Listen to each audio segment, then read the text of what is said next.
धन्यवाद धन्यवाद धन्यवाद। हे पिता परमेश्वर, पवित्र आत्मा, प्रभु यीशु मसीह, हम आपकी स्तुति, आराधना, महिमा, प्रशंसा, बड़ाई करते पिता।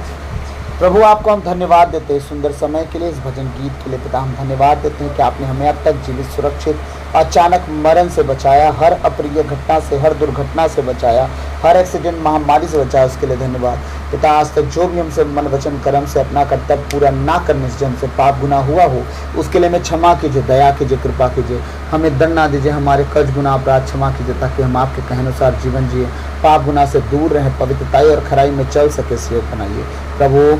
इस सुंदर समय को आपके बलवंत हाथों में देता हूँ प्रभु। मेरे मुख पर पहरा बिठाइए, मेरे होठों के द्वार की रखवाली कीजिए। आज बोलने वाला मैं नहीं, वरन आप स्वयं मुझ में होकर अपने वचनों के द्वारा प्रभु हमसे बातचीत करें। आज का हर एक वचन दोधारी तलवार की तरह हो, हमारे जीवन की सारी कमी घटी काट छाट के अलग करे, हमें पवित्र और खरा बनाए, हम आपके कहने अनुसार जीवन जिए, पाप गुनाह से सदा दूर रह सके, इस योग बनाइए प्रभु। जब आपके वचनों में जाएं प्रभु, बोलने के लिए आज शब्द दे परमेश्वर। आज बोलने वाला मैं नहीं, वरन आप स्वयं मुझ में होकर अपने वचनों के द्वारा प्रभु मुझसे बातचीत करें, ताकि आज का हर एक वचन आपके कहे अनुसार हो, ना कि मेरे। प्रभु धन्यवाद की विनती यीशु के नाम से भक्त आपसे मांगता हूँ, सुनिए और दया से ग्रहण कीजिए। आमीन आमीन आमीन। Hallelujah hallelujah. आइए हम प्रभु के वचन में जाएंगे, मेरे साथ निकालेंगे यिर्मयाह नबी का ग्रंथ अध्याय 5 पद संख्या 3 से लेके 4 तक, और मत्ती अध्याय 3 पद संख्या 1 से लेके 12 तक। Hallelujah hallelujah. आज हम वचन देखेंगे यिर्मयाह नबी का ग्रंथ अध्याय 5 पद संख्या 3 से 4। हालेलुया। यिर्मयाह अध्याय 5 पद संख्या 3-4, और समय मिला तो आगे बढ़ेंगे। हालेलुया प्रभु। पेज नंबर आप लोग को बता दूं मैं, 1179, ठीक है, 1179, 1179, ठीक है। वचन है, वचन का शीर्षक है इज़राइल का न्याय योचित दंड। वचन का शीर्षक क्या है, ध्यान से सुनिएगा। इज़राइल का न्याय योचित दंड, मतलब इज़राइल जिस योग्य काम कर रहा है, करेक्ट उसके अनुसार उसे दंड दिया जाएगा। परमेश्वर का कहना ये है। अब क्या क्या परमेश्वर उसके लिए दंड सोचा है और देना चाह रहा है, मैं आप सबको बताने जा रहा हूं, और बड़ी ध्यान से सुनिएगा। परमेश्वर ऐसे ऐसे दंड रखा है इजरायलियों के लिए, सुनिए, ये भूलिएगा नहीं कि परमेश्वर पुराना नहीं है, ये भूलिएगा नहीं कि परमेश्वर सदा एक सा रहता है, ये भूलिएगा नहीं परमेश्वर युग युग से लेके आने वाले युग तक परमेश्वर एक सा है। वही परमेश्वर पुराने विधान में था, वही परमेश्वर नए विधान में है, वही परमेश्वर पुनरुत्थान में भी रहेगा, वही परमेश्वर दंड देने के बाद नरक में जो भेजने वाला वही परमेश्वर है। हालेलुया। इस गलतफहमी में मत रहें कि यीशु मसीह आया तो पुराना विधान सब खत्म। No no no no no. आप शरीर की दशा में जी रहे हो तो पुराना विधान आपके लिए है। शरीर और संसार और खाने पीने की वस्तुओं में अगर आप लिपटे हो, शादी ब्याह में लिपटे हो, पूरा रूल रेगुलेशन आपके ऊपर लागू हो जाएगा पुराने विधान का। लेकिन अगर आत्मा की दशा में चलते हो तो आप पर नया विधान लागू होता है, तब तो आप पुराने विधान से वंचित, क्योंकि विधियां नियम सिर्फ और सिर्फ सुधार के लिए हैं। अगर आप में सुधार नहीं है तो पुराना विधान आपके लिए है। अगर सुधार हो चुके हैं तो आत्मिकता आपके इंतजार कर रही है। आप मत्ती से लेकर प्रकाशना ग्रंथ तक पढ़िए और परमेश्वर के राज में प्रवेश करिए। हालेलुया। अगर आपको लगता है कि अभी भी आत्मिकता की कमी है तो पुराना विधान भूलिएगा नहीं, और आज मैं आपको दिखाता हूँ कि आप कहाँ हो। अगर उसमें से कोई कैटेगरी आप पर लागू होती है जो मैं आप दिखाने जा रहा हूँ वचन के द्वारा, अगर उसमें से कोई भी नियम आपके जीवन, घर, परिवार में, घर में सदस्यों में अगर कुछ भी लागू हो गए हैं, उन पाप के दंड आपके घर में घुस गए हैं, वो पाप की ताकतें, वो हर एक परिस्थिति जो परमेश्वर अभी दिखाएगा, अगर आप में घुसा है तो जान लेना आप पुराने विधान के अभी रूल में फंसे हैं, अभी निकल नहीं पाए हैं। अभी भी आपको बहुत से बलिदान चुकाने हैं, क्रूस उठाने हैं, बहुत कुछ बाकी है। हालेलुया। यिर्मयाह अध्याय 5 पद संख्या 3 में वचन कह रहा है, प्रभु क्या तेरी आंखें सत्य की खोज नहीं करती? क्वेश्चन मार्क, वहां सवाल है, भविष्यवक्ता पूछ रहा है परमेश्वर से, ठीक है। तूने उन्हें मारा किंतु उन्हें दुख का अनुभव नहीं हुआ। तो आज इजरायली क्या बोलेंगे, कब मारा प्रभु हमें, क्या हमें दुख नहीं हुआ? शुरुआत करूं मैं? सबसे पहले तो तुम्हारे चेस्ट तोड़ दिए जा रहे, तुम कुछ कर भी नहीं पा रहे हो। सीधी बात, घुमा फिरा के क्या बात करना। वही चर्च जो एक दिन थॉमस आए, भारत को अपना बनाए, प्रभु के लिए कितनी जमीनें मिली, कितने बड़े बड़े भवन मिले, समझिएगा ध्यान से। उन लोग ऐसे ऐसे संत थे, ऐसे दुआ में थे वो लोग। किसी और के कंधे पे बंदूक नहीं चलाया उन्होंने, अपने घुटनों पे बंदूक चलाया। कितनी एकड़ जमीनें परमेश्वर ने दिला दी यहाँ के जमींदारों से, राजाओं से। भूलिएगा नहीं, वो आपकी जमीन नहीं थी। हाँ, परमेश्वर ने दिलाया अनुग्रह करके लोगों के ऊपर। हाँ, परमेश्वर ने वो जमीनें इनके ऊपर अनुग्रह करवाई और मिशनरियों के हाथ में सौंपा। समझिएगा, मैं किसी को टारगेट करके बात नहीं कर रहा हूँ, मैं कहना क्या चाह रहा हूँ, ध्यान से सुनिएगा। अभी क्या करा परमेश्वर, मैंने इन्हें मारा पर इनका ध्यान नहीं है, तुम्हारे चेस्ट तोड़े जा रहे हैं। अब वही गवर्नमेंट अब रूल रेगुलेशन बदल रही है, आपके जमीनों पे, आपके चर्चों पे, आपके हर उन जगहों पे उनका आंख लग रहा है कि ये लोग क्यों ऐसा कर रहे हैं। घर वापसी तो क्या क्या है, रोज कोई ना कोई नौटंकी चल ही रहा है, चल रहा है ना। अब आप समझो परमेश्वर क्या कह रहा है, प्रभु क्या तेरी आंखें सत्य की खोज नहीं करती? बिल्कुल करती है। तूने उन्हें मारा किंतु उन्हें दुख का अनुभव नहीं हुआ। पहला क्या था मैंने बताया, चर्च तोड़ा जा रहा है। दूसरा क्या है, आरक्षण खत्म। तीसरा क्या है, तुम्हारे घर परिवार में एक नौकरी के चलते तुम सब फूले पड़े हो, एक घर बनवा के फूले पड़े हो, गाड़ी खरीद के फूले पड़े हो। आज बच्चों का लिस्ट निकल रहा है पढ़ाई में, तो बच्चों का नाम नहीं मिल रहा है घूम ढूंढने से। कहाँ गए आपके बच्चों के मार्कशीट का, रिजल्ट का अंक? आज हमारे एक भाई टीचर हैं जो अपने फेसबुक पर पोस्ट डाले, हाँ, बच्चों का रिजल्ट। हमने 6 बच्चों का नाम पढ़ा और मैं अपनी फैमिली में अपनी वाइफ से कहा कि देखिए इन 6 बच्चों में हमारे ईसाई बच्चों का नाम तक नहीं है, कि पहला, दूसरा, तीसरा, चौथा, पांचवा, छठवां रैंक जो लाए हैं, इनमें से एक ईसाई बच्चों का नाम नहीं। इतनी बड़ी स्कूल जो हमारी मिशनरियों की स्कूल है, क्या मुझे दुख नहीं होता? इसलिए मैं बोल रहा हूँ कि आनंद मनाने के लिए बोल रहा हूँ मैं। मुझे दुख होता है कि मेरे भाई बहन पढ़ाई छोड़ के मोबाइल के ठुमके देखने में बिजी है, हाँ, लफंडरों के साथ घूमने में बिजी है। पढ़ाई उनसे होगी, वो अपने गोल के लिए सीरियस है? नो, क्योंकि उनके सीरियस करने वाले उनके पास नहीं है। माँ बाप अपने काम में बिजी हैं, बच्चे पढ़ने में बिजी हैं। क्या पढ़ रहे हैं उन्हें भी नहीं पता, क्योंकि ट्यूशन तो दोनों टाइम जा रहे हैं बच्चे। आप तरक्की करोगे, भूल जाना, भूल जाना। अब जिस तरह आप हो उस तरह गैर लोग भी हैं। जितना रिजल्ट आपका होगा उतना उनका भी होगा, तभी आपको भी नौकरी मिलेगी। और आपसे वो हो नहीं पाएगा, क्योंकि आप एक नौकरी में संतुष्ट हो गए, एक घर में संतुष्ट हो गए, एक छोटी सी गाड़ी खरीद के संतुष्ट हो गए। आपके बच्चे उसी में फूल रहे हैं, कमाई माता पिता की उड़ रहे हैं बच्चे। घमंड किसका? बाप को करना चाहिए, कर रहा है बच्चा। घमंड माँ को करना चाहिए, मेरा पति मैं कमाते हैं, कर रहा है बच्चा, क्योंकि आपने उस तरीके से उन्हें जीना नहीं सिखाया। अब परमेश्वर क्या किया? गवर्नमेंट को ही उलट दिया, तुम्हारे खिलाफ कर दिया। और परमेश्वर कह रहा है मैं उन्हें मार रहा हूं, पर उन्हें दिखाई समझ सूझ कुछ नहीं पड़ रहा। अभी भी घुटनों पे नहीं आ रहे हैं कि गवर्नमेंट का मन बदल जाए। जिस दिन संविधान बदल जाएगा उस दिन बुद्धि खुलेगी। मारते रहना हड़ताल के झंडे, यहाँ इज्जत लूट गई, कुछ हुआ ही नहीं। मणिपुर का कहानी, हाँ, रोड पर बेचारी को नंगा दौड़ाया गया, कुछ हुआ नहीं। क्या कभी कोई कुछ बोला? कुछ हुआ? कुछ नहीं। मारते रहना गुहार। हड़ताल करने के लिए यीशु मसीह आपको बुलाए धरती पर, हाँ, जब मन करना सीधे सीधे चले जाना तुम लोग हड़ताल में, हैं? प्रभु ने दुआ करने के लिए बोला, हड़ताल नहीं। आजकल के मसीही बड़ी आत्मिक है भाई, तुरंत हड़ताल पे आ जाएंगे। आप हमारे नियम के अनुसार कैसे खिलाफ में जा रहे हो, कैसे खिलाफ में जा रहे हो। यहाँ कितने डेविल के चर्च बन गए दुनिया में, उन्हें कोई तोड़ नहीं पाया, रोक नहीं पाया। हाँ, किसी एक जन ने कुछ कह दिया, बहुत बुरा लग गया, सोशल मीडिया पे हल्ला मच गया। शैतानी चर्च खुल जा रहे हैं, शैतान की पूजा हो रही, वहां कोई कुछ नहीं बोलता। कैसा क्यों हो रहा है? टोना जादू से हमारा काम तो बन रहा है ना। अरे तुम अपना आचरण ही ऐसा करो ना कि जादू टोना के पास लोग ना जाए, तुम्हारे पास आए, उनका भला हो, तुम शिक्षा दो। अपना शिक्षा इतना डाउन लेवल पे कर दियो कि तुम खुद अपने लोगों को जादू टोना में भेज दे रहे हो सलाह देके। हैं, पहले कहाँ जाओ, वैद्य के पास जड़ी बूटी देता है वो। शुरुआत कहाँ से होती है, जड़ी बूटी से। क्या तुमने वचन नहीं पढ़ा? कोई जड़ी बूटी या लेप नहीं, परंतु तेरे शब्द ही हमारे लिए काफी है। वो हमें चंगा करते हैं। आमीन।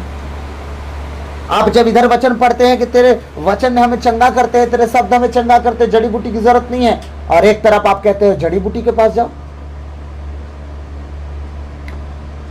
अब वैद्य नहीं रहे जो जड़ी बूटी देते हैं, याद रखिएगा। अब कौन रह गए हैं, डॉक्टर। ठीक, अगर जाना है तो याजक के पास जाओ, डॉक्टरों के पास जाओ। हालेलुया।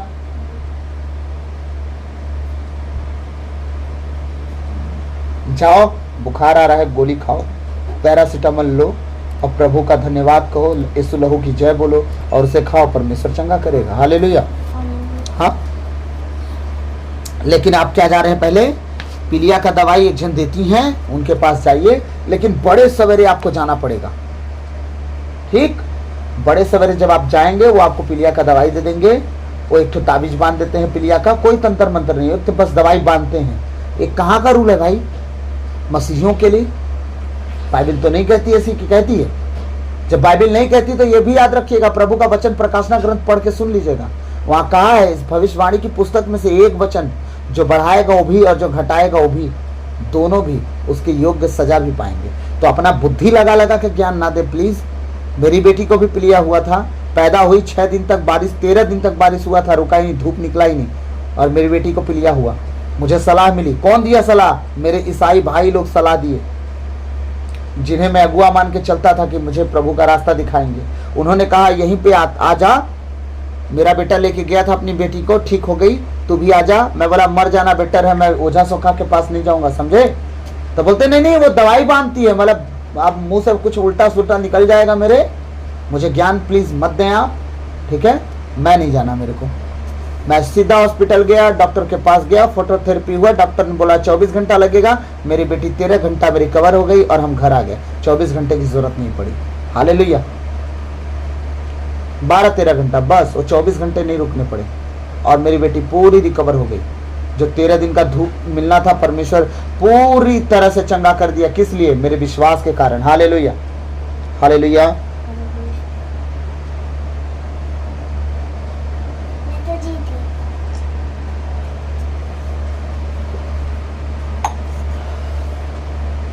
धन्यवाद यीशु। मैं आप सबसे एक बात कहना चाह रहा हूं, ये वीडियो जो मैंने बोला, जितना कुछ कहा, आज थोड़ा खड़ा सुसमाचार हो सकता है, थोड़ा आप लोग को इस वचन से बहुत सारा ताड़ना मिल सकता है, इसलिए इस सुसमाचार को मैं कल तक रहने दूंगा यूट्यूब पे, और कल इस सुसमाचार को मैं पूरी तरह से बैन कर दूंगा और ये सुसमाचार आप तक कल तक रहेगा और कल के बाद नहीं मिलेगा। इसलिए आज जो मैं डाल रहा हूं, तो थोड़ा सा आपके जीवन को जांच लीजिएगा कि विरोध में है या नहीं है परमेश्वर, इसको देखिएगा। हालेलुया। पहला क्या आधार था परमेश्वर जो तोड़ा है? आपका भवन तोड़ने पे लग गया है। जो परमेश्वर के नाम पे इकट्ठे तो होते हो, पर परमेश्वर के नाम पे तुम गलत काम कर रहे हो। वहां है पवित्रताई, वहां खराई, और तुम चल रहे हो उल्टा चाल। गुटखा खा के कलीसिया में जाना, दारू पी के कलीसिया में जाना, ये परमेश्वर के भवन में जाने का शोभा देता है आपको? अगर देता है तो करो, अगर नहीं देता है तो मत करो। अगर देता है तो वचन में कहाँ लिखा है मुझे बताओ कि दारू पी का कंपलसरी है भवन में आना? मैं बहुतों को देखा हूँ परमेश्वर के भवन में दारू पी के आते, मिसा पूजा में। हाँ, मेरी बात बुरी लगे तो इससे पहले मुझे बता देना, जो बात मैं बोल रहा हूँ उसका जवाब भी चाहिए मुझे। बुरा मानने से पहले जवाब दे दीजिएगा। तो फिर कल्चर में है तो फिर ठीक है, सबके लिए नियम होना चाहिए कि सब पी के जाओ। हालेलुया। प्रभु का वचन कहता है, प्रभु क्या तेरी आंखें सत्य की खोज नहीं करती? तूने उन्हें मारा किंतु उन्हें दुख का अनुभव नहीं हुआ। क्यों? अभी परमेश्वर खाना दे रहा है, इसलिए जो बता रहा हूं ध्यान से सुनिएगा। अब 150 फुट का जमीन खरीद के जीवन काट रहे हैं बस लोग। शहर में घुस गए, एक छोटा सा जमीन खरीद लिए, नौकरी हो गई है, अब वो देख रहे हैं कि हमारा 50-60 साल चला जाएगा। अब बच्चों का कुछ पता नहीं, क्यों? उनको पढ़ा रहे हैं ना, पूरा भविष्य डिपेंडेड है वो, कि भविष्य तो है ही है, पढ़ा लिखा लेंगे हम। एक ठो का डॉक्टर, एक ठो इंजीनियर, एक ठो का कलेक्टर। कल एक ठो मिलेगा सुट्टा मारते, एक ठो गांजा फूकते, एक ठो दारू सोटते, यही मिलेंगे। कल हम लोग देखे ना, एक ठो सिलेक्शन सुन के उसका होश नहीं है कि मैं कहाँ खड़ा हूँ, वो किसको देख रहा है, बस देखे चला रहा है, झुक के टेढ़ा हो गया है वो, और ना चल पा रहा है ना रुक पा रहा है, उसका माइंड शून्य हो गया है, वो आगे पीछे हो ही नहीं रहा है, सिलेक्शन सुन के सन्न मारा है। और है कौन? नशा करे धूत। कितना साल का लड़का? 16-17 साल का लड़का। जब उसे होश आया कि मुझे किधर जाना है, फिर से सिलेक्शन मुंह में घुसा के सुट्टा मारना शुरू कर दिया और चलने लगा। अब बताइए, उनकी संगति में किसी दिन लड़का आपका फंस गया और सिलेक्शन का वो आदत अगर धर लिया, तो आपका वो 60 साल का नौकरी, ठीक है, और वो क्या बोलते हैं, तो 100 फुट के एरिया में जो 10 डिसमिल के जमीन में जो घर बना के रखे हैं, उस लड़का का जीवन बचा पाएगा? आज अनुभव नहीं हो रहा है, परमेश्वर उन्हें पीटना शुरू कर दिया, लेकिन अनुभव नहीं मिल रहा है। 60 लाख 80 लाख अपनी पूरे कमाई का जीवन फूंक दे रहे हैं। कहाँ? शहर में एक अच्छा लाइफ जीने के लिए, घर बनाने के लिए, लेकिन गांव में 2-4 एकड़ जमीन मिल जाती, उससे उनके बच्चे फ्यूचर में जी जाते, कुछ नौकरी चाकरी नहीं करते, जाके खेती करके धिया बटैया में जी खा लेते। वो सलाह उनके दिमाग में नहीं आ रहा है, शैतान ऐसा भटका दिया है।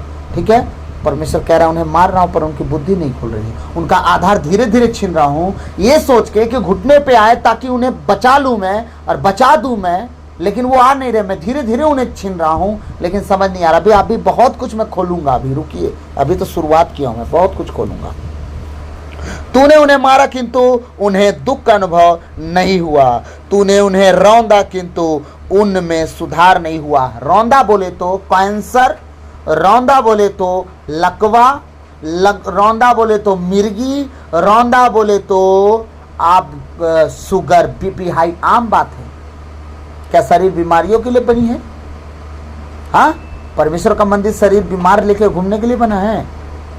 रौंदे जा रहे हैं अपने गुनाहों के कारण, परमेश्वर उन्हें रौंद रहा है, इसलिए नहीं कि तुम मर जाओ, भी जीवित रखा है। कैंसर हुआ तो भी पश्चाताप का समय दे रहा है, कैंसर होने के बाद भी, मिर्गी होने के बाद भी, लकवा होने के बाद भी, शुगर बीपी होने के बाद भी परमेश्वर जीवित रखा है। क्यों रखा भाई? हाँ, इतने लंबे समय तक क्यों चला रहा है? पश्चाताप करो, अपने परमेश्वर को सही रीति से ढूंढ लो ताकि वो तुम्हें बचा ले, और तुम गवाह बन सको कि आज हम कुछ भी खाते हैं, परमेश्वर हमें संभाल रहा है। कोई शुगर हाई नहीं हो रहा है। जो शरीर में नहीं देना हम नहीं दे रहे हैं, जो शरीर में देना हम दे रहे हैं। आज शुगर हाई क्यों होगा? हालेलुया। तूने उन्हें रौंदा किंतु उनमें सुधार नहीं हुआ। सुधार नहीं कर रहे हैं, डॉक्टरों के डॉक्टर बदल रहे हैं। वो यहाँ से मुंबई से रांची सतना इलाका जहां घूमना है, विशाखापट्टनम घूम रहे हैं, क्या बोलते, चेन्नई घूम रहे हैं, जहां बन रहा है घूम रहे हैं, लेकिन खुदा को नहीं ढूंढ रहे। जिनके पास पैसे विदेश जा रहे हैं, लेकिन खुदा को नहीं ढूंढ रहे। हालेलुया। तूने उन्हें रौंदा किंतु उनमें सुधार नहीं हुआ। उन्होंने अपना मन पत्थर से भी कठोर बना लिया। पत्थर से भी कठोर। सब करेंगे, प्रभु के भवन में घुटने टेकने नहीं जाएंगे। वहां जाने के लिए हम बीमार रहते हैं, हाथ पैर नहीं चलता, फिर क्या होता है मालूम है? वहां कुर्सी, मसलंद, खटिया, बिस्तर लेके जाना पड़ता है उनके लिए व्यवस्था देने, कि हमारे घर के लोग मरीज हैं, उन्हें बैठने का व्यवस्था हम आराम से देंगे। हाँ, और वो आराम से बैठ के खुदा को पा सकता है व्यक्ति।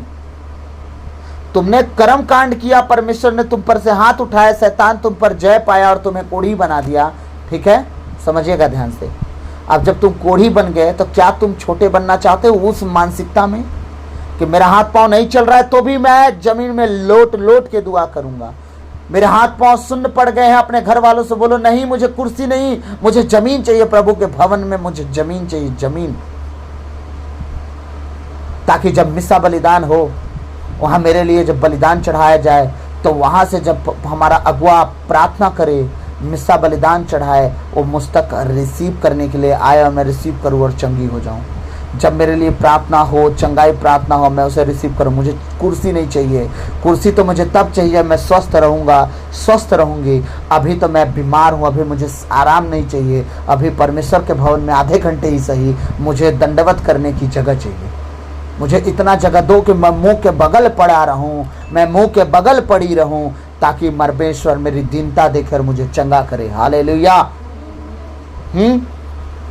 उन्होंने अपना मन पत्थर से भी कठोर बना लिया और पश्चाताप करना अस्वीकार किया। वो पश्चाताप करना नहीं चाहे, वो पश्चाताप करना अस्वीकार किए। अपनी गलतियों के, गुनाहों के ऊपर पश्चाताप करना अस्वीकार किए। परमेश्वर के सामने सरेंडर नहीं हुए, दंडवत नहीं किए, डॉक्टर पे डॉक्टर घूमते रहे और एक दिन मृत्यु को गले लगा लिए, लेकिन खुदा को गले नहीं लगाए। हालेलुया। मैंने सोचा ये तो साधारण लोग हैं, मैंने सोचा ये तो साधारण लोग हैं और कुछ नहीं समझते, ये प्रभु का मार्ग नहीं जानते और उसके आदेशों से अपरिचित हैं। परमेश्वर का दास क्या कहता है, इनकी जीवन को देख के मैं तो सोचता हूं ये लोग तो कुछ नहीं जानते। भाई ये तो असाधारण लोग हैं, साधारण लोग हैं ही नहीं, ये दंड मचा के फिरे हैं यार। इन्हें जो जानना चाहिए वो भी नहीं जानते और जिन्हें पढ़ के सीखना चाहिए वो भी नहीं पढ़ते। जो पढ़ना नहीं जानते वो कहते हैं हमें तो पढ़ना नहीं आता, जो पढ़ना जानते वो बोलते हैं हमारे पास टाइम नहीं है। बड़ी असाधारण लोग हैं ये लोग कुछ जानते ही नहीं यार, ये प्रभु का मार्ग नहीं जानते। जब वचन पढ़ोगे नहीं तो प्रभु का मार्ग जानोगे कैसे? हाँ, और उसके आदेशों के से अपरिचित हैं। उसके आदेश जब तक आप पढ़ोगे नहीं, परमेश्वर के आदेश जानोगे कैसे कि परमेश्वर के आदेश क्या हैं, वो क्या चाहता है आपसे, क्या सिखाना चाहता है, क्या करना चाहता है। अब परमेश्वर क्या क्या सजा, क्या क्या दंड, क्या क्या क्या लगता है पुराने विधान में सारे सजा और पुराने विधान में सारे दंड थे। हाँ, अब आइएगा लाइन पर। आज मैंने एक मूवी बनी है जो डॉक्टर वैज्ञानिक लोगों ने बनाया है कि अनाज और पेड़ पौधे अपने बीज खत्म कर रहे हैं। कुछ समझे कि नहीं मैं क्या बोला? अनाज, पेड़ पौधे अपने ही बीजों को मार दे रहे हैं, खत्म कर रहे हैं, वो पैदा नहीं होने दे रहे हैं। अभी आप कुछ दिन पहले मुझसे एक सवाल की कि महुआ में सलडोरी नहीं फला, ठीक हुआ, बहुत उसमें छोटे छोटे कीड़े निकलते हैं, है ना? तो क्या ये कंपलसरी था कि ना फरे, अपना नेचर भूल जाए महुआ, कि डोरी उसमें से फल ना निकले? कि ये सोचना उचित है कि डोरी क्यों नहीं फला। डोरी फलता, जमीन में गिरता, या चिड़िया लोग उसे उठा के ले जाती हैं, बहुत दूर दूर तक गिराती हैं। चिड़िया लोग डोरी के फल को उठा के ले जाते हैं, बहुत दूर ले जाते हैं। आपको ज़्यादातर से कभी कभी ना पके आम के नीचे डोरी का फल मिलता है। मालूम क्यों? क्योंकि वो यहाँ से उठा के पेड़ पर जाते हैं आम खाने और वहीं छोड़ देते हैं। आम खाने लगते हैं, डोरी को गिरा देते हैं। याद रखिएगा, डोरी से क्या फ़ायदा होता है मालूम है? ये है, महुआ के फूल से फल नहीं निकलता, डोरी से महुआ का पेड़ निकलता है। ठीक, अभी अपना पेड़ अपना फल मार रहा है तो अपना आने वाला वंश भी मार रहा है। महुआ के पेड़ जो आने वाले हैं उन्हें भी वो मार रहा है। अब गांव में महुआ के पेड़ धीरे धीरे खत्म हो रहे हैं, क्या नए पेड़ मिल रहे हैं महुआ के? आपने इधर कभी देखा नया पेड़ उग रहा हो, बच्चा हो, मोटा हो, ताज़ा हो महुआ का पेड़? देखिए ध्यान से, वो जंगलों में मिलेंगे जहाँ नेचर अभी भी जिंदा है, लेकिन गांव में क्यों नहीं मिल रहे? गांव के लोग पेड़ सिर्फ काटने पे लगे हैं, लगाने पे नहीं लगे हैं। उनको ज़मीन कम पड़ते जा रही है, इतना कमाने के सुर में है कि एक एक जन पेड़ काट रहे हैं। परमेश्वर के नेचर को, उसकी रचना को खराब कर रहे हो तुम।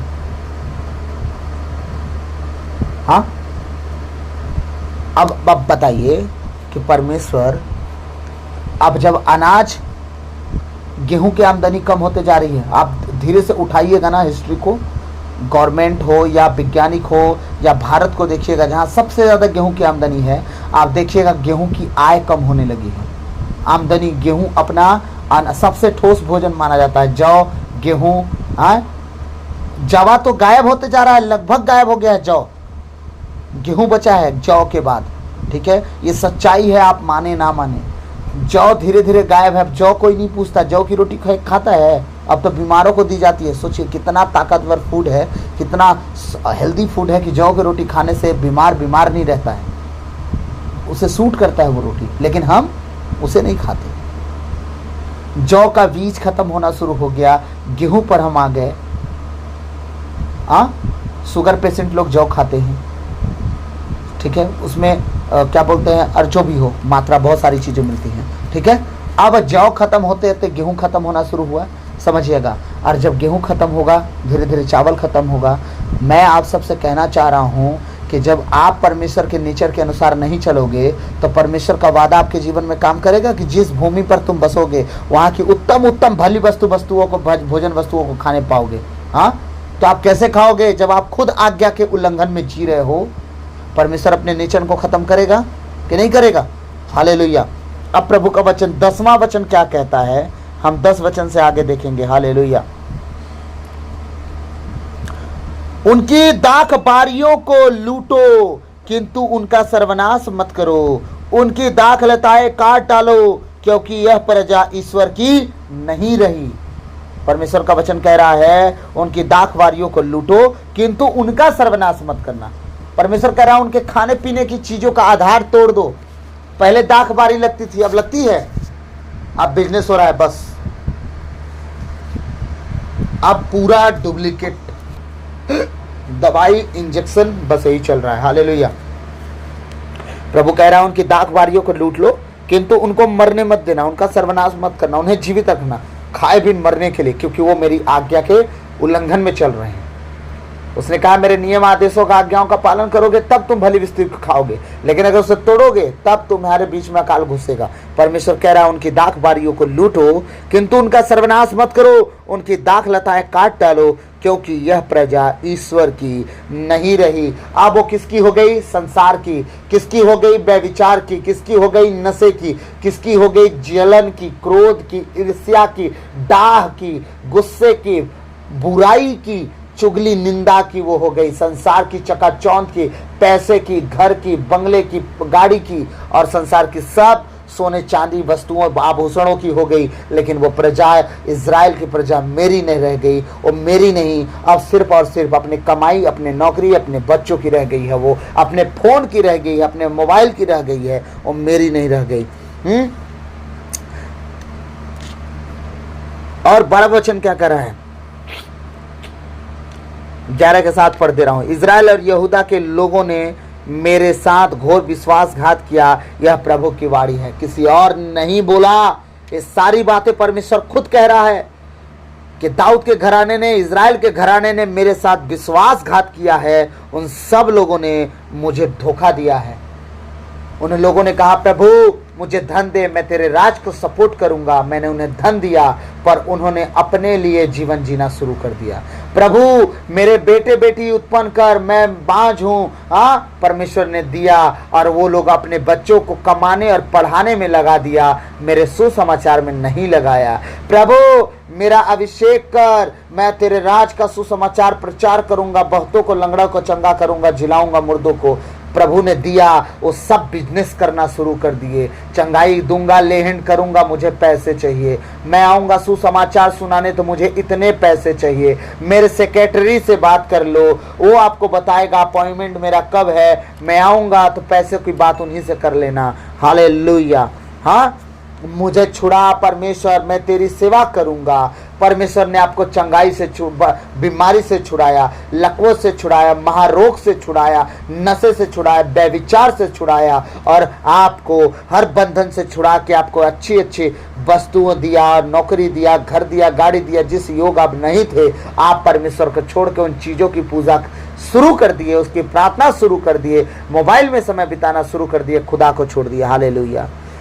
12 वचन कहता, उन्होंने यह कहते हुए प्रभु से विश्वासघात किया, वह कुछ नहीं करेगा, हम पर कोई विपत्ति नहीं आएगी। कौन कह रहे हैं? इजरायली लोग कह रहे हैं कि परमेश्वर कुछ नहीं करेगा, हम पर कोई विपत्ति नहीं आएगी। आज पूरी इजरायली यही धुन में जी रही है, सब मस्त है, सब चंगा है, कुछ नहीं होगा, सब अच्छा चल रहा है, प्रभु कोई विपत्ति नहीं डालेगा हमारे ऊपर। कोई बुराई हम पर नहीं आएगी, सब अच्छे से हम चल रहे हैं, नौकरी भी है, घर भी हो गया, गाड़ी भी होगी, बच्चे पढ़ ही लेंगे, नहीं पढ़ेंगे तो हम अपनी नौकरी से बिजनेस करवा देंगे। क्या करवाओगे तुम? है चाय बेचवाओगे उनसे, पकौड़े तलवाओगे, भजिया तलवाओगे, उनसे हो पाएगा? वो गैस का चूल्हा आँच संभाल पाएंगे? वो जब तेल का जब वो तड़का निकलेगा उनके हाथ पर, जब जलेगा, उनका फोड़ा पड़ेगा, क्या लगता है उनसे हो पाएगा?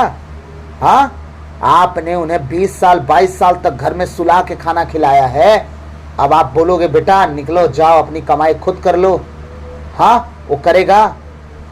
नहीं कर पाएगा। बहुत घर में डाह लीला क्रीड़ा झगड़ा झांसी शुरू हो जाएंगे। हालेलुया। इसलिए बच्चे को प्रिपेयर करो, या तो पढ़े या तो उसे मेहनती बनाओ। खुश रहो, उसे मेहनती बनाओ, छड़ी उठाओ, उसे जीना सिखाओ। हालेलुया।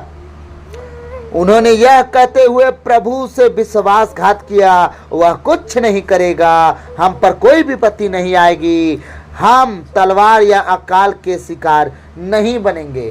तलवार या अकाल के शिकार नहीं बनेंगे। कितने ईसाइयों को मारा पीटा गया, आज भी चर्चों में मारपीट हो रही है। आप शिकार नहीं हो रहे हो? हो रहे हो। अकाल की बात हो रही है ना, रुक जाओ, थोड़ा सा सब्र करो। परमेश्वर ने मुझसे कहा है कुछ समय और रुक। मैंने इनके बीच में तेरे सामने एक बात कही है कि मैंने बार बार हर साल एक चिन्ह दिखाऊंगा, तूने बताते रहना कि बाढ़ हर साल बढ़ती जाएगी, हर साल शहर डूबते जाएंगे और ज़्यादा से ज़्यादा शहर डूबेंगे और ज़्यादा से ज़्यादा लोग मरेंगे। अब आप न्यूज़ को देखते रहना, हर साल की बाढ़ को। हर साल शहरों में बाढ़ होगा और गांव में बारिश कम होगी। शहरों में समय से ज़्यादा बारिश होगी और गांव में समय से ज़्यादा बारिश नहीं होगी। हालेलुया। 13 वचन कहता है नबी हवा मात्र है। हाँ, अरे फालतू बात करता है रोहित, कुछ भी बोलता है, हैं? प्रभु प्रभु का नाम लेके कुछ भी बोलता है। नो नो नो नो, मुझे परमेश्वर के सामने लेखा देना होगा। आप हो कौन? आप हो कौन कि मैं आपके सामने लेखा दूंगा कि मैं कुछ भी बोल के कट जाऊं? आप आज हो कल नहीं रहोगे, मैं आपके साथ आज हूं कल नहीं रहोगे। आप अगर फल नहीं लाओगे, याद रखना मैं आपके साथ कभी नहीं जुड़ पाऊंगा। और जो व्यक्ति फल नहीं लाता, खुदा अपने लोगों को उनसे अलग करता है, भूलिएगा नहीं, क्योंकि मुझ में परमेश्वर अनोखी भाषा का वरदान दिया है और अनोखी भाषा बहुत सारे कार्यों को करता है। आप अगर फल नहीं लाओगे आपके जीवन से, और वो अलग करेगा उन लोगों को जो आप अनोखी भाषा में रहते हो, आप उसके दानों वरदानों में जीते हो, और जो उस दानों वरदानों में नहीं जीता, खुदा उससे आपको अलग करेगा। जितने व्यक्ति फल उत्पन्न नहीं किए मेरे जीवन में, जो परमेश्वर में परमेश्वर की शिक्षा सुन के मेरे जीवन के द्वारा उन्हें ब्लेसिंग मिल के उसे तुच्छ समझे, छोटा समझे, नकार दिए, मेरा खुदा मुझे खुद उनसे अलग कर दिया। और आज मैं उनके पास जाना भी चाहूं कि प्रभु मैं तेरी ब्लेसिंग लेके जाऊं, खुदा मुझे नहीं जाने देता। ऐसे ऐसे बहानों को करके उनके द्वारा मुझे रोक देता है। मैं मुझे जाना भी चाहूं तो नहीं जा पाता हूं। सोचिए, परमेश्वर ऐसा उनको रोका है। क्यों? क्योंकि खुदा के वचनों को, उसकी मोतियों को वो कुत्तों के सामने फेंक दिए, उसे नकार दिए, उन्हें तुच्छ समझा और उन्होंने कहा फालतू बात ही कहता है, कुछ नहीं होगा। इस तरह की मानसिकता उन्होंने धारण की और परमेश्वर ने उन्हें ठुकरा दिया, उन्हें छोड़ दिया, और उनकी हालत पहले से ज़्यादा खराब है और आने वाले दिनों में और खराब दिख रही है। इसलिए मैं प्रार्थना करते रहता हूँ, परमेश्वर ऐसा ना हो कि वो फंस जाएं और उनको बचाने वाला कोई ना हो। हालेलुया। 13 वचन कह रहा है, यिर्मयाह अध्याय 5 का 13, नबी हवा मात्र है, उनके द्वारा प्रभु नहीं बोलता। वे जो धमकी देते हैं वह उनमें चरितार्थ हो। क्या कह रहे हैं वो लोग? कह रहे हैं आज हर एक वचन सुनने वाला मुझ पर भी बहुत दोष लगाए हैं, ये आया है फालतू बात करता है, ये कुछ भी बोलता है, हमारे लोगों को ताना मारता है, हमारे नियम के खिलाफ बात करता है। अरे मैं अगर ताना मारता हूँ, खिलाफ मारता हूँ, तो आप वचन पढ़ के नहीं सुनते क्या कि मैं किस बारे में बात करता हूँ? क्या मैंने आपको वचन कभी नहीं पढ़ के सुनाया कि वचन क्या कहता है? आज जो मैं वचन पढ़ रहा हूँ, मैं अपनी लिखी बाइबल से पढ़ रहा हूँ कि आपकी लिखी बाइबल से? हाँ, कि परमेश्वर के लिखी बाइबल से मैं बात कर रहा हूँ। वचन पढ़िए, प्रभु का वचन कहता है कि ये लोग कहते हैं नबी लोग, भविष्यवक्ता लोग, प्रचारक लोग हवा मात्र हैं, आज हैं कल गायब हो जाएंगे। इनकी बात मत सुनो, हमें रोज दूसरों की सुनना है, एक ही जन की नहीं सुनना है। हालेलुया। कुछ कलीसियाएं कहती हैं हम एक ही प्रचारक से बोर हो जाते हैं, हमें नए नए प्रचारक चाहिए। और कलीसिया आज तक कोई धार्मिकता में ऊंची नहीं उठ पाई। हाँ, उनके प्रार्थना का जीवन वही है, उनका चलने का जीवन वही है। आप एक की नहीं सुन पाए, 10 की क्या सुन पाएंगे? आप एक अगुआ के कहे अनुसार नहीं चल पाए, 10 के अनुसार चल पाएंगे? 10 व्यक्ति 10 तरह की मानसिकता देता है, एक व्यक्ति के अनुसार अगर आप चलो तो पहले चुनो कि कौन व्यक्ति आत्मा में है, उसके अनुसार चुन लो, उसके अनुसार चलना शुरू कर दो। परमेश्वर तुम्हें समझाएगा कि हमारे आत्मिक पिता हैं, हाँ, प्रभु के हैं बेटे, हम उन्हें पिता के समान मानते हैं। उन्होंने कहा कि कलीसिया कहती है कि हमें नए नए प्रचारक चाहिए। हम बोले बिल्कुल शौक से, और कृपया हमें ना बुलाएं नए नए प्रचारकों से। जब आप खुश हो जाएं और प्रभु अगर मुझे कहे कि वहाँ जाना, तब मैं आऊँगा। मैं पहले से आप लोग से विनती कर रहा हूँ कि मुझे कुछ समय तक ना बुलाएं, क्योंकि उन लोग को मैं जब ठंडा देखता हूँ तो मेरा दिल दुखी होता है। पौलुस कहता है कि मैं जब तुम में प्रभु का सुसमाचार सुनाने आया, तो मैं अगर तुम्हें गैर जातियों की तरह पाऊँ तो मेरा सुसमाचार सुनाना व्यर्थ ठहरा। तो मैं क्या तुम्हारे बीच आऊँ या ना आऊँ, मुझे समझाओ तुम। हाँ, बहुत से दृष्टांतों में उसने बात किया। हालेलुया। तो यही सब बातें हैं। नबी हवा मात्र है, उसके द्वारा प्रभु नहीं बोलता।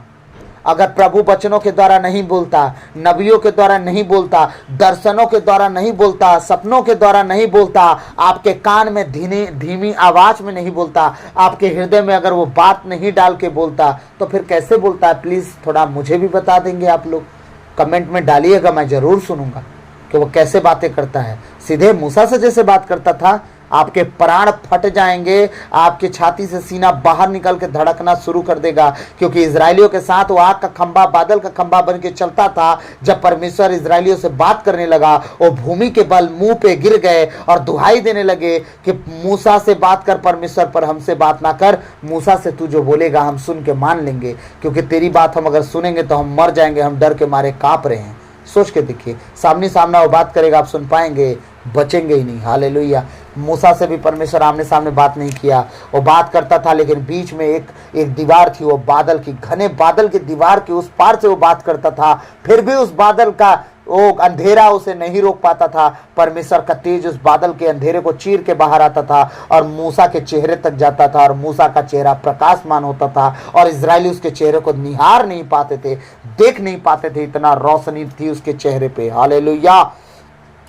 अगर परमेश्वर मेरे मुंह से आपके जीवन के लिए बात नहीं करता, तो प्लीज आप मुझे सुनना छोड़ दें। आप उन्हें सुने जो कहते हैं मत्ती 7:7 के अनुसार, मांगो तो तुम्हें दिया जाएगा। घर मांगो, गाड़ी मांगो, नौकर मांगो, चाकर मांगो, बैंक बैलेंस मांगो, वो देगा, दे देगा तो ले लेना भाई, तुम्हारी इच्छा। हालेलुया। अगर परमेश्वर मेरे मुंह के द्वारा आज आप सबसे बात कर रहा है, आने वाले भविष्य के विषय में बात कर रहा है, आने वाले आपके फ्यूचर के विषय में बात कर रहा है, आपके बच्चों परिवारों के विषय में बात कर रहा है, तो प्लीज मैं आप सबसे विनती करता हूं, उसे ग्रहण करें और अपने जीवन को, अपने परिवार को, अपने घर को सुधार में लाएं, एक शेप दें, उसे एक ढांचे में ढालें, और वो ढांचा परमेश्वर का वचन बाइबिल है, उसमें ढालिए, वो पढ़ना शुरू करें, उसके अनुसार चलना शुरू करें। और टेढ़े मेढ़े दिखे तो सुधार की जरूरत है, अनुशासन की छड़ी उठाए और सुधारना शुरू करें। डंडे से मार के नहीं, वरन वचनों के साथ। जब ना सुने तो फिर परमेश्वर कहता है छड़ी उठाओ, उससे मारोगे तो अधोलोक में जाने से बच जाएंगे, वरन वो बच जाएंगे। हालेलुया। मरेंगे नहीं। नबी हवा मात्र है, उनके द्वारा प्रभु नहीं बोलता। वे जो धमकी देते हैं वह उनमें चरितार्थ हो। मतलब आज जो मैं वचन कह रहा हूं कि अगर आप सही चाल नहीं चलेंगे, प्रभु अकाल भी भेजेगा, आपको मारपीट करवाएगा, दूसरे जाति के लोग आप पे चढ़ाई करेंगे। तो ये वचन क्या कह रहा है? ये तुम पर ही पड़े। इनका कहने का मतलब है कि तुम पर ही पड़े, हम पर ना पड़े, क्योंकि ऐसा नहीं होगा। तुम लोग फालतू बात करते हो, प्रचारक तुम होगे अपने घर में, तुम्हारी बात हम नहीं मानते, ऐसा नहीं होगा। नबी तो हवा मात्र है, वो कुछ भी बोलते हैं। हाँ, ये धमकी देते हैं खाली वचन ले लेके, ताड़ना देते हैं वचन ले लेके। ये सारा वचन तुम ही पे पड़े, हम पर ना पड़े। क्या तुम्हारे बोल देने से तुम्हारा आचरण सुधर जाएगा? नहीं। अगर नहीं सुधरेगा तुम्हारे बोल देने से अगर तुम्हारा आचरण, तो परमेश्वर विपत्तियां तो लाएगा और परेशानियां तो आएंगी। बच्चे तो बिगड़ रहे हैं और बिगड़ भी जाएंगे, और कलीसिया में आप देखते भी होंगे बहुत से बच्चे बिगड़े पड़े हैं। जितने बच्चे बिगड़े पड़े हैं उनके जीवन को आप जांच ही रहे होंगे। आप अपने घर के बच्चों को भी देख के आपका जी जलता होगा कि जिस तरह मेरा बच्चा होना चाहिए एक मसीही का, उस तरह मेरा बच्चा चल नहीं रहा है। तो अगर आप जांच रहे होंगे तो मैं गलत नहीं हूं, अब फिर मेरी बात मुझ पर नहीं पड़े, फिर मेरी बात वचनों पे लगे और वचन आपके जीवन में लगे और आप अपने आप को जांच लें और अपने आप को एकदम पूरी तरह से सख्त बनाएं, अपने घर को सुधार करने की तैयारी करें। हालेलुया। इसलिए 14 वचन कहता है, इसलिए सर्वशक्तिमान प्रभु यह कहता है, क्योंकि तुम ऐसा कहते हो। क्या कहते हो?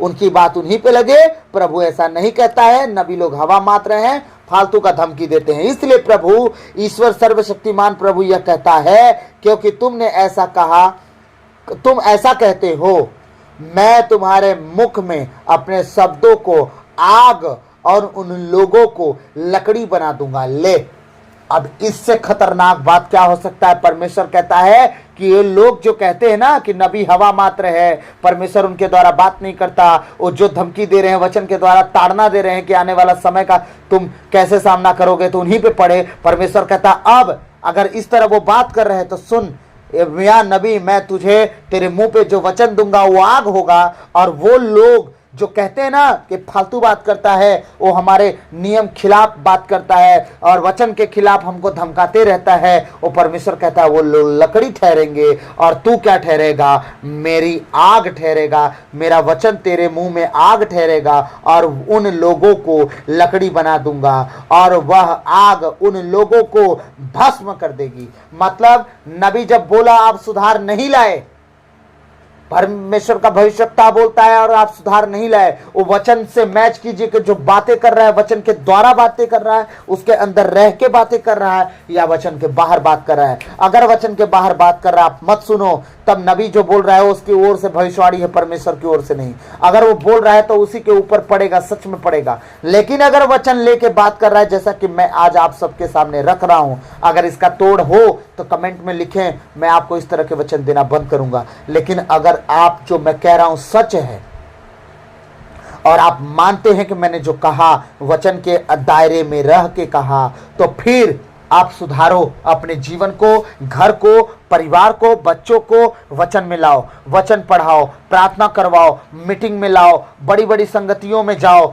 आराधना करो, ऊंचे ऊंचे शब्दों से आराधना करो, बड़े बड़े वाद्य संगीतों के साथ आराधना करो। कुछ समझ में ना आए तो डीजे लगवाओ और अपने घर में प्रभु के बड़े बड़े वर्शिप गीत लगवाओ और प्रभु के गीतों के साथ गाओ, नाचो, झूमो, जो करना करो। देखना बंधन आराधना करने से टूटते हैं। आप अगर सुस्त हो आराधना करो, आलस है आराधना करो, व्यभिचार है आराधना करो, नशा है आराधना करो, सारे बंधन टूट जाएंगे। परमेश्वर आप लोग को आजाद कर देगा। आमीन।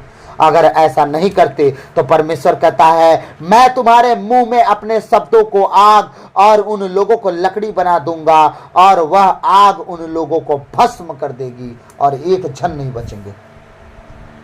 कौन नहीं बचेगा? वो लोग जो नबियों की बातों को तुच्छ समझते हैं, वो लोग जो नबियों को बातों को एकदम हवा मात्र समझते हैं, बस ऐसे ही बस आया है बोल के चला जाएगा। फिर क्या? आज कलीसिया का जीवन देख के मेरे से बात कीजिएगा कि फिर क्या। हालेलुया। आने वाले समय से बचो, उन कालों से बचो। परमेश्वर कहता है, प्रभु यह कहता है, मैं उस समय भी तुम्हारा पूरी तरह विनाश नहीं करूंगा। कहाँ लिखा है? 18 वचन में लिखा है, मैं उस समय भी तुम्हारा पूरी तरह से विनाश नहीं करूंगा। जब लोग यह पूछेंगे कि हमारे प्रभु ईश्वर ने हमारे साथ ऐसा व्यवहार क्यों किया, तो तुम उनको यह उत्तर दोगे, जैसे तुम लोगों ने मुझे त्याग कर अपने देश में पराये देवताओं की सेवा की है, वैसे ही तुम एक ऐसे देश में जो तुम्हारा नहीं है पराये लोगों की सेवा करोगे। हमारे बच्चे, प्रभु के बेटे बेटियां, जब परमेश्वर क्या, ओ मैं देखता हूं बड़ा कलेजा फटता है मेरा, रोजरी गले में लटका है और होटल में जूठा साफ कर रहे हैं, वहां जाके पोछा झाड़ू मार रहे हैं। आपका कहना है कोई काम छोटा बड़ा नहीं होता, मैं मानता हूं, लेकिन गैर जातियों के होटलों में काम करना अच्छा है क्या? गैर जातियों का जूठा माजना ही अच्छा है? वहां पोछा झाड़ू करना अच्छा है क्या? हमारे अपने जातियों का होटल नहीं खुले हैं, रेस्टोरेंट नहीं खुले हैं, आप वहां जाओ ना काम करने। लेकिन अपना लेवल इतना छोटा आप क्यों कर दिए? हाँ, हालेलुया। पराये लोगों की सेवा करने लगे। हालेलुया।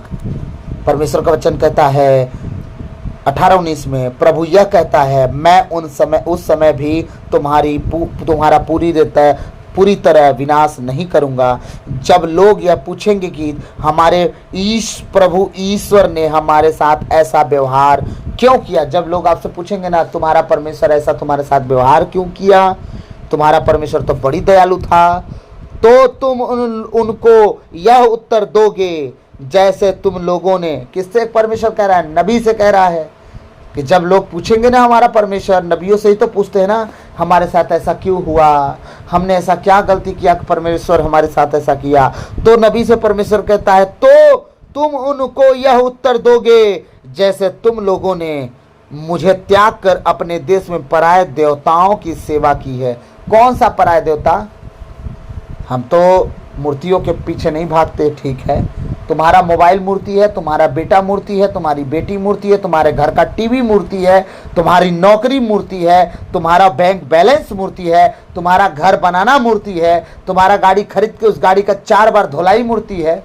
हाँ, और तुम कहते हो कि मैं पराये देवताओं की मूर्ति का पूजा नहीं करता। टीवी में बैठे हो देखने, कभी सास बहू थी तो कभी बहू सास थी, नौटंकी चल रहा है घर में, और घर में नौटंकी फैल के रह गए हैं।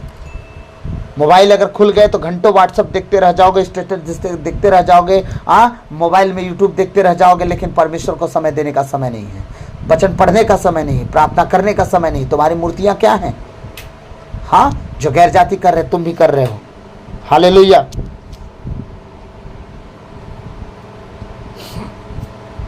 बीस वचन कह रहा है, याकूब के वंशजों के सामने यह घोषित करो। सुन लो याकूब के वंशजों, हालेलुया। यहूदा में इसका प्रचार करो। परमेश्वर का वचन कह रहा है नबियों को कि याकूब के वंशजों को, यहूदा के घरानों को जाके यह प्रचार कर दो। याकूब का वंशज इजराइली और यहूदा के वंशज जो एक गोत्र लेके साइड हुआ था, वो कौन था? दाऊद। हालेलुया।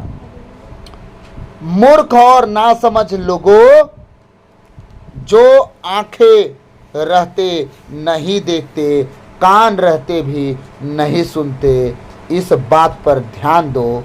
प्रभु कहता है, क्या तुम मुझ पर श्रद्धा नहीं रखते? क्या तुम मेरे सामने नहीं कांपते? मैंने रेती को समुद्र की सीमा निर्धारित किया, जिसे वह कभी पार नहीं कर सकेगा। चाहे लहरें कितना ही उछलें, उनका कुछ प्रभाव नहीं पड़ता। चाहे वे कितना ही गर्जन करें, वे उससे पार नहीं कर सकती। परमेश्वर कितना अच्छा हमें वचन समझा रहा है। मात्र बालूर को समुंदर का हद ठहरा दिया भाई। जो दुनिया की ताकत बिल्डिंग ही नहीं रोक पाती है, बालू रोक देता है। कितना तेज समुंदर गरजता है, लहरें कितना तेज आती है, लेकिन बालू तक आते आते खत्म। कितना ऊपर उफान उठता है, जब हम समुंदर के लेवल पे खड़े होते हैं, जब समुंदर का लहर देखते हैं तो कितना ऊंचा उठता है कि समुंदर के बालू को भी पार करके चला जाए, लेकिन नहीं जा पाता है, उस सीमा के अंदर रहता है। सोचिए, परमेश्वर हद ठहराया है, अपने हद में रहना, बाहर नहीं आना। जब परमेश्वर का कोप भड़कता है तब समुंदर में बाढ़ आ जाती है, और वो बाढ़ शहर में कूद जाती है और बहुतों को तबाह कर देती है। परमेश्वर का कोप नहीं तो क्या है? हालेलुया। होता है कि नहीं?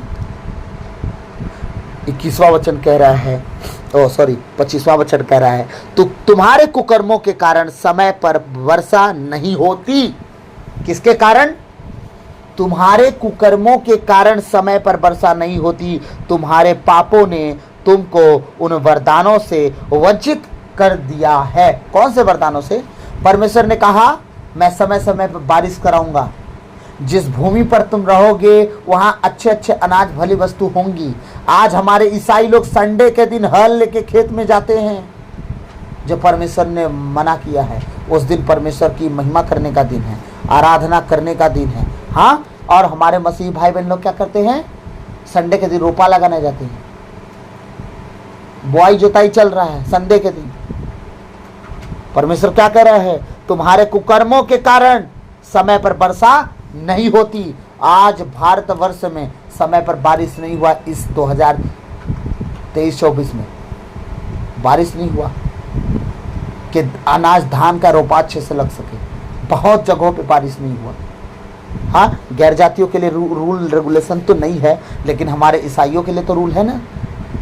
हाँ, लेकिन इनके कारण सोच लीजिए परमेश्वर सबको दंड देता है। इजरायली अगर सही चाल चल जाए, गैर जाति भी आशीषित होती है, लेकिन इजरायली अगर टेढ़ा चल गया तो परमेश्वर किस पर अनुग्रह लगाए?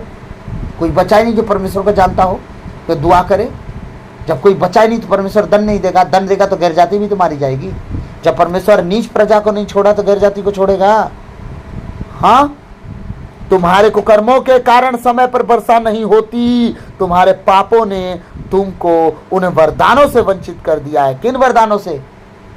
भलाई के कार्यों से। किन वरदानों से? मनुष्य तुम पर अनुग्रह करे, नहीं करता। किन वरदानों से?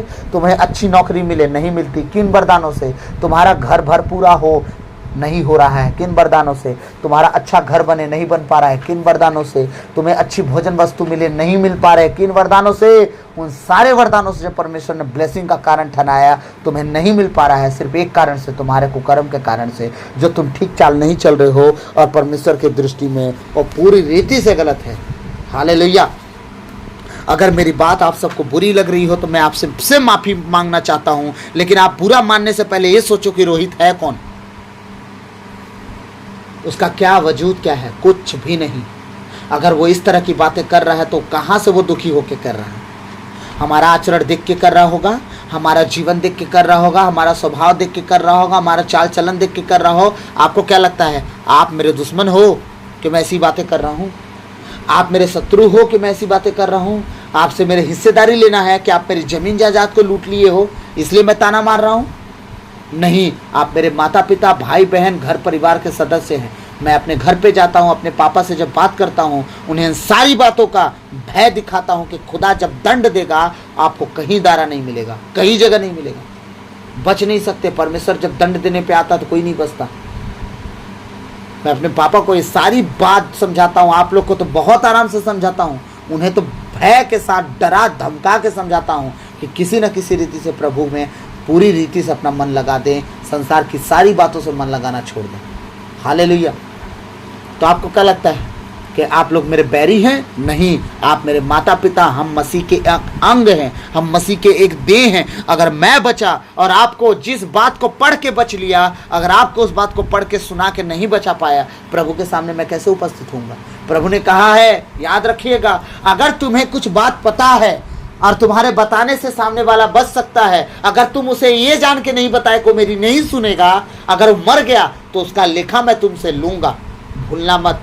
अगर तुम वो सुने या ना सुने, तुम्हें उसे बचने का अगर कुछ रास्ता पता है, अगर तुम बता दिए तो उसका पूरा लेखा अगर मर गया तो वो देगा, तुम नहीं। तुम वंचित कर दिए जाओगे, तुम बचा लिए जाओगे, वो वंचित कर दिया जाएगा ब्लेसिंग से। तुम्हारा दोस्त खत्म, तुमने बता के खाली हो गया। ये सारे वचन मैंने पढ़ा है और उसे ग्रहण किया है, उसके अनुसार मैं चल रहा हूँ। मैं सच बता रहा हूँ, परमेश्वर के नाम की महिमा करने में मैं बिल्कुल नहीं शर्माता लजाता।